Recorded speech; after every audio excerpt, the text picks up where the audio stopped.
Hello, everybody. Keith Henry here at the PC, and I am with Coach Reed, the head coach of Coppin State University baseball. Well, you know, Coach, another season. Time has flown by, and we're about to start in another week or so. You all head to Savannah State to get the party started, Coach. Of course, with getting things started, we gotta learn from the past. And last season, Coach, you all won the Northern Division, and you all went to the tournament and went pretty far. I know not as far as y'all won, obviously, but Coach, it's a whole new animal this year because you all have been picked first in a lot of publications to win the MEAC. Not only win the North, but to win the whole thing, go to the NCAA regionals, Coach. And exciting times, Keith, for sure. The team, I think last year we took a real huge leap, and I still can recall that very first practice when we expressed to the guys our true feeling as a coaching staff that when we looked at on paper, and most coaches play around with potential lineups, and they look at the competition, and we had dissected our competition pretty well, actually. And when we came to conclude at the end, after looking at our roster on paper, we thought that we were a pretty good team in the Mid-Eastern Athletic Conference, and it just came down to having the guys believe that we were talented, because remember, year prior we missed the MEAC Conference championship. We didn't even qualify for the tournament. So trying to get these guys to believe that they were indeed as talented as the coaching staff had concluded was sometimes a challenge last season. And Coach, what was the feeling of having to go that far and win the Northern Division, which I guess some thought was near impossible, except for of course, with the exception of the guys in house here. Yeah, we talked about the first meeting we had with the guys last year. We talked about winning championships, guys. This has got to now become a part of the norm, that we are competing to win championships. So we threw it out there to the guys, what immediate championship can we win? And a lot of guys said, we can win the MEAC championship, Coach, and go to the regionals. I said, no, the first immediate opportunity for a championship is to win your division. And so we started really focusing on playing real well in the regular season, and that was our goal, to win the Northern Division, get a bye, and go into the MEAC championships with a chance to advance to the finals. And Coach, just talk about these guys coming in that came in and accomplished the feat, and what can they bring? What else can they bring this year? How they can be an example for the younger guys that are coming in right now. The returning guys last year, you know, as I mentioned, the guys, when they reflect on last season, we started off, Keith, 1-11. And as talented as we were 1-11, and the coaching staff, the players continued to believe that they were better than that record. And then we went on a cliff, probably a 700 winning percentage clip the remainder of the season, and rolled our way into the conference championship. And with the returning guys now, after having to feel the pain of that extra inning loss, tough loss to a very good Bethune-Cookman team, the guys came back refocused, and their whole goal was to finish what we did not finish last year in Daytona Beach. So they've done a real good job welcoming in the new class. The new class is really talented. We really bring back, for the exception of Delvin, a relief pitcher, Delvin McFadden, and losing two really good corner outfielders in Andre Santana and Caleb Duhay. We really bring back the entire ball club, particularly the pitching. So with the success that we had with our pitching rotation, we thought we had a strong three-man pitching rotation and a strong guy in Corey Treyas to close things out. And now with some of the guys that we've brought in to help us with that, what Coach Greeley often talks about the pitching coach, the bridge innings, that inning that can get us from that starter to the conference best closer, in my opinion, Corey Treyas. And we've done that with some of the arms that have come in, and with the great development of a sophomore in Bradley Tuttle and a senior, Devin Ozuna, who we feel will have a huge senior season. So everything's really lined well for us, but now we just got to go out there between the lines and get the job done now. Coach, talk about the challenges with your new non-conference schedule, and how that will help you all with once the conference season. Yeah, it's gonna be interesting, because I know we opened up down Savannah. With Savannah, it'll be a MEAC contest, but it'll be an out-of-conference contest because they're out of the South. But we have to go down to UNC Charlotte early in the season, and they're projected to be a really good team. In fact, I opened my career as a coach back in 2011. My opening college weekend was with UNC Charlotte and Coach Hibbs. So it's going to be a memorable series from that standpoint, getting a chance to go back down to play Charlotte. But that's going to be a test for us. We got Albany has not been on our schedule before. Albany's going to come down into Baltimore to play us early. The schedule is, we've got some early open dates in our schedule that should help us be able to ramp up our eventual pitchers, starting pitchers, that we're going to hope that can stretch them early to their 80-plus pitches. But with some of the open dates in our schedule early, it should do well, particularly with the young pitchers that we're bringing in as well. So, like I said, we're pretty strong from top to bottom. Right now, if there was one area on the team that we're going to sooner than later determine how we're going to fare in that area, and that is catching, because we lost a really good 2-year junior college transfer catcher in Brett Helmbrecht, but now we've got 2 really capable sophomores. Cole Gavula, who knows what Coppin State University baseball is about. He's been with us going into his 3rd year. He redshirted last year because of an injury. And then we have Connor Walker, who's come in from Washington State, that has demonstrated some really good tools himself. So from that standpoint, excuse me, we feel like the catching is one area that is going to be really competitive, but we feel that we got 2 highly capable guys that can carry their own back there behind the dish as a catcher.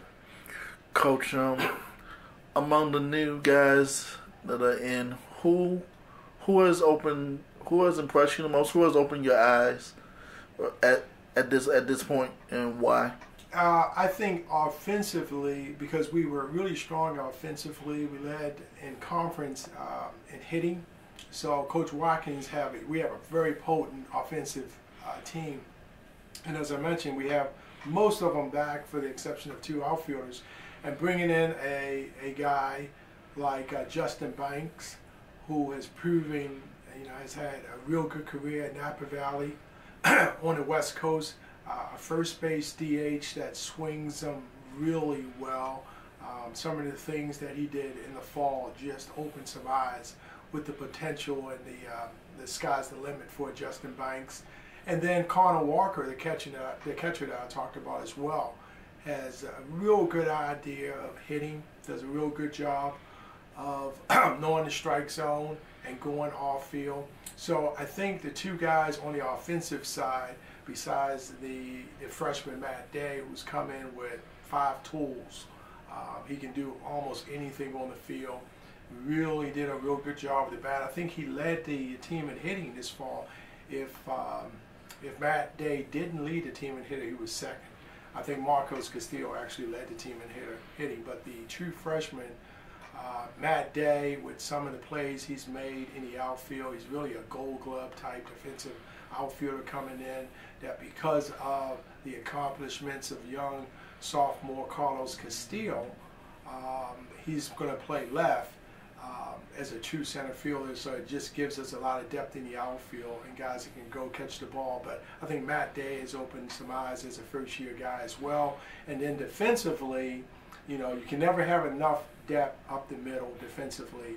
And the young first-year guy, freshman from Florida, Nicholas Martinez, has really opened our eyes from the defensive side. And then you've got pitchers like Jonathan Rice, Matt Urban. Those guys just add to the mix of an already veteran, strong pitching staff. Coach, I'm going back to the seniors again. Talk about those guys and how much of an effect they had on you as a coach.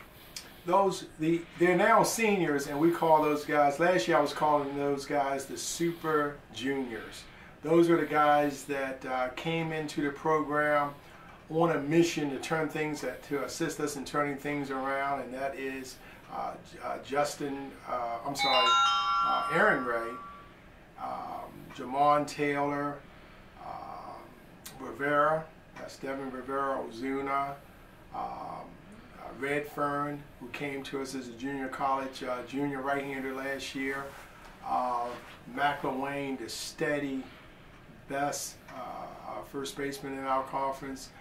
Those guys came to us at a time where we were down as a program, but they believed that they could come in and make an impact. They're now all seniors, and all of the accolades that we received because of last year's impressive season heading into the 2019 are all attributed to those current seniors.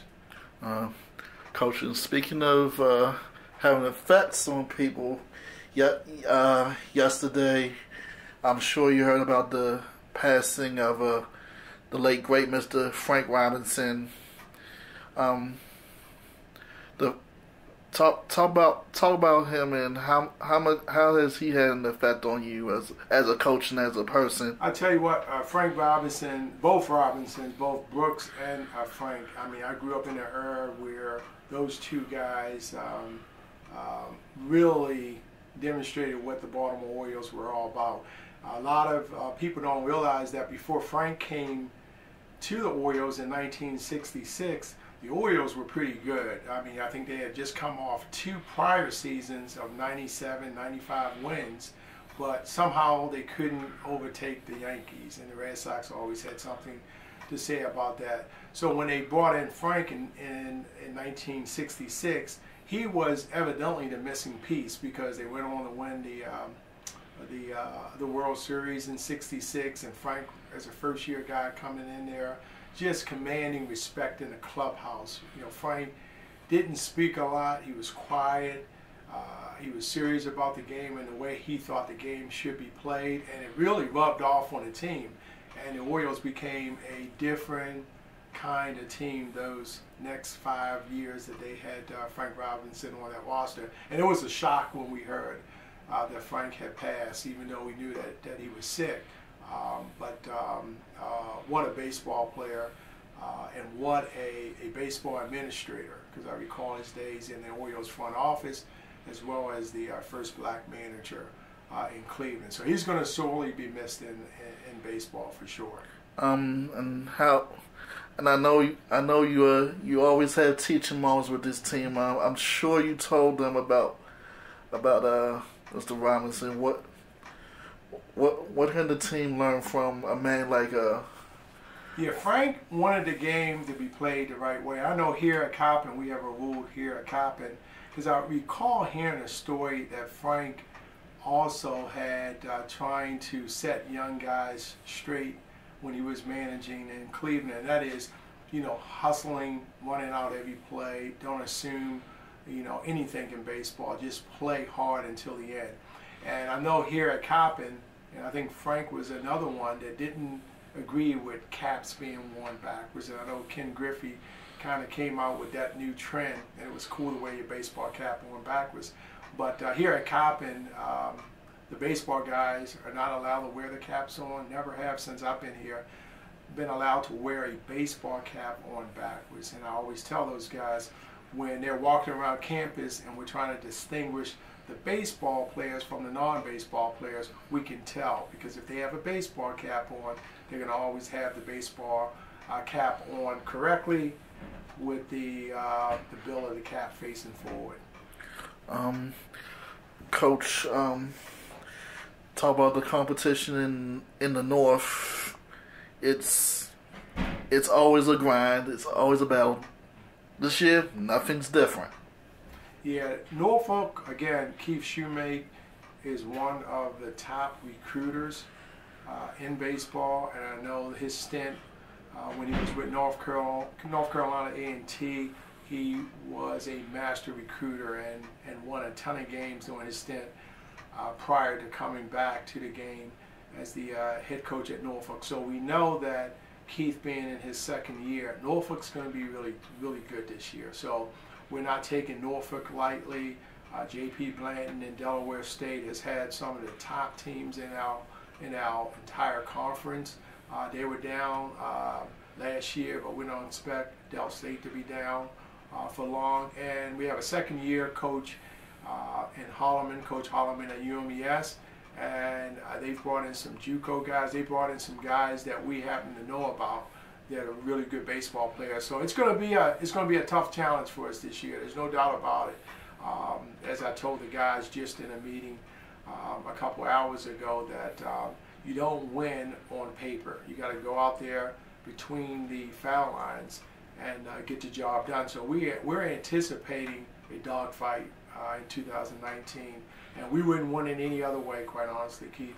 But you know, with the talent we have, and just with the sheer focus that we've witnessed out of this team this past fall and first 3 weeks of the preseason, you know, we're really looking forward to getting these guys on the field down in Georgia and kicking off this 2019 season. Coach, this is a unique season where not used to being picked to finish first, and sometimes the attitude may be like one of the ex-coaches here used to say, gives folks a case of the big head. How do you prevent that from happening within the team, and that you all stay focused, stay even keeled? As we've had some tough practices because of that, Keith. Because you know, often very good baseball teams or very, very good teams in any sport underachieve, and when you underachieve, typically you underachieve because you take things for granted, and you don't go out there and play the game from the beginning whistle till the end. And it's no different with baseball. When the guys showed up for their first practice this fall, that was one of the biggest, quite honestly, biggest challenges of the coaching staff, was to keep these guys focused and not have them get what we call full of themselves. And preseason is preseason. If we banked on what the preseason media said about this team a year ago, we wouldn't have even advanced, or wouldn't even have qualified for postseason based on what the preseason predictions were. So we know that preseason predictions are just what they are, preseason and predictions. But we like to at the end, you know, have guys be recognized as all conference guys based on what they've done during the season. So we're really working hard, keeping the guys focused, not having the guys read their news clips, and just go out there and just do what they're capable of doing, and that is being a really good baseball team this season. Coach Reed, once again, it's been a pleasure. And next week, it's on in Savannah. We get it started. Thanks so much, Coach, and we'll be talking all during the season. Always my pleasure. Thanks, Keith. Welcome.